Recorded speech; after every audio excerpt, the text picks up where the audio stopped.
There's a special on John Williams music on TV right now, and I turned off the sound because I just remembered how when I was volunteering for the Jerry Lewis Telethon way back when I think I started doing that when I was in the halfway prison house. I believe that's when I started that. But it might have been after I got out of the halfway prison house.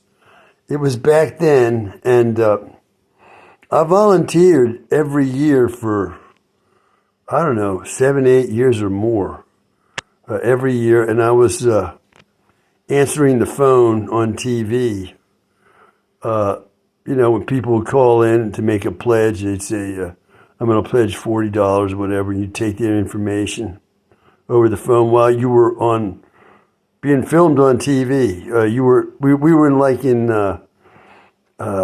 risers, kind of like behind presenters who were talking about this or that to do with muscular dystrophy, and people would come on and pledge checks from various businesses and so on. We were in the background answering the phones. And so I was doing that for like 7 or 8 years, and also I was a volunteer at the headquarters of the place in Virginia. It was in Alexandria, Virginia. It was quite a hike for me to get there. Now, I'm remembering suddenly while I'm watching this concert on TV how one year, I think might have been my first year when I was on TV answering the phone. I was brought into casual friendship, if you will, as a volunteer with this woman who was, I don't know, you could say she was about the age that my concentration camp survivor friend was. So about my parents' age, right? And for some reason, we were, talking together often while we were there in between answering phones. And I'm just remembering what she was telling me. She was telling me that her husband was a professional violinist in I believe, the National Symphony, which is quite a big thing, right? And she was telling me how he, because he was part of the National Symphony, he was often traveling. And she said he was always being unfaithful to her. He was running with this woman and that woman. It was awful, she was telling me. And she said she finally left the guy. She said it was just horrible. She finally said she got the courage to leave this guy. This is the person that I become friends with. After I've had this relationship with this older woman, I'm now, that relationship is in the past. It's resulted in, well, I don't know whether you could say that the consequences of that relationship brought catastrophe to me. I don't think you could say that, but it was all part of the scenario that led up to catastrophe in 1982. Since our relationship pretty much ended in 1981, toward the end of the summer 1981, and then within, I don't know, let's say that it was ending like August.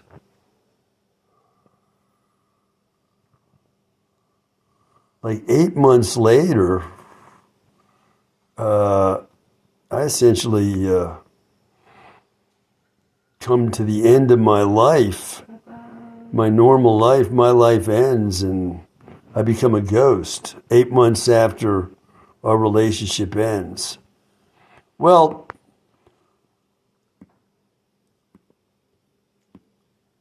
I met this woman, and I didn't particularly like being paired up with her as a kind of backstage friend, but it somehow happened that the two of us were brought together by circumstance, and I didn't particularly like it. I was thinking, I would like to meet a woman here. That's what I was thinking back then. I was thinking, I'm in this telethon thing to try to meet somebody, really, while doing something that I like doing, I was a big Jerry Lewis fan. I didn't know the extent of the abuse his children later accused him of. At that time, I didn't know of it yet. Even though I had read a biography on Jerry Lewis written by a son of one of those Marx brothers. I think his name was Sam Marx, and he wrote a very unflattering biography of Jerry Lewis that I did read. And it talked about his flagrant unfaithfulness to his wife. That biography did. And in that biography, Jerry Lewis said that he was unfaithful because here's his explanation. He said, at least this is what Sam Marx said. He said he was entitled to be unfaithful like that because, here it is, he was a star. So the rules for him were not the same as the rules for others when it came to faithfulness in marriage. He was a star, so he could run with whatever woman he wanted. He somehow had earned that privilege as a, quote, star, unquote. Well, this woman, she may not have known that Jerry Lewis was unfaithful like that, right? Because had she known, she might not have been a volunteer. I'm just thinking about that now, all these years later. I didn't know about the extent of the effect of that unfaithfulness on his family at that time. I had read that biography, but, it hadn't sunk in just how devastating this unfaithfulness and other aspects to his personality, which you hear about later, how devastating these traits of his were to his family. They were devastating to his kids and to his wife. So I'm just remembering that because, I was watching this orchestra playing John Williams music, and I like John Williams's music, but those were my thoughts.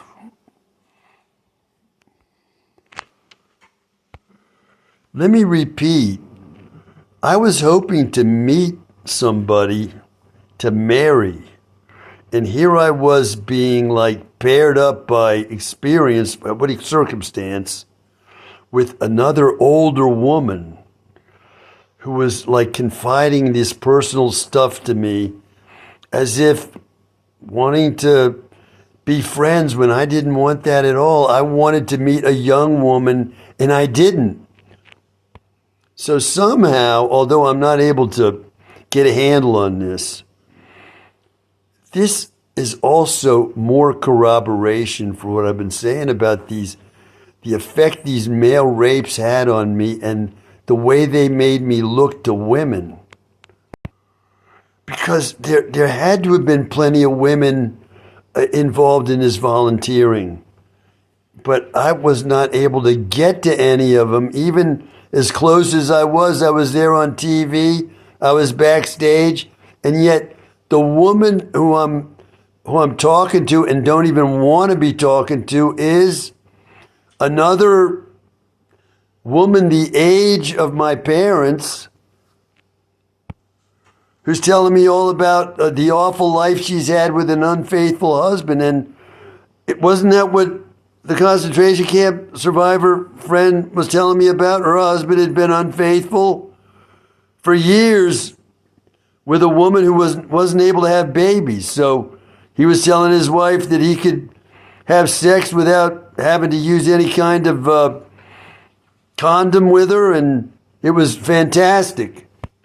And there was no threat of pregnancy or anything of the kind.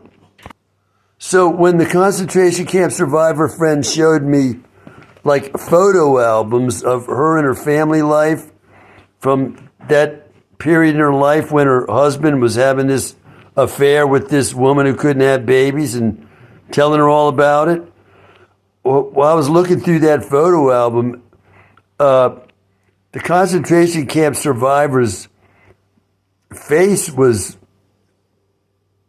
very unhappy in all the pictures. So what was she telling me about herself? The concentration camp survivor friend was telling me that she was, quote, a rug, unquote. That's not a very nice metaphor for how one might see oneself. A rug is something people walk all over with their dirty shoes, or they clean their shoes off on a rug. So there I was still a young man, I was in my 30s, I was in a halfway prison house, I was trying with all my might to get to a woman, and that's the woman I got to. There was no young woman in sight.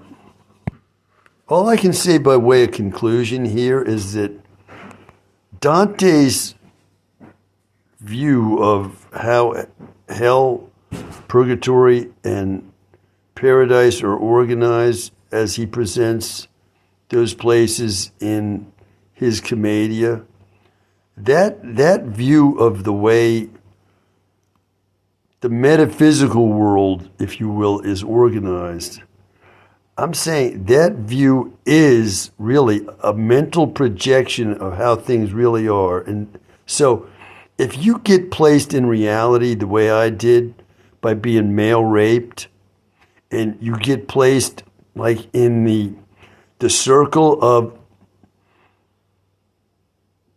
people who practice that kind of sexuality, either voluntarily or involuntarily, you get thrown in there, it's almost impossible to get out. You're like in that circle of hell. And it's almost impossible to get out. Like I say, you go looking for a way out and you just keep running into the same people no matter where you go. And that's because you are in an associative circle, so to speak, of relationships. And well, that's as precise as I can be in trying to describe a lifetime trapped in a world I simply have been unable to escape, even at this late age. I'm in my 70s, still trying to get out, and I'm not sure I'm going to be able to. Bye for now.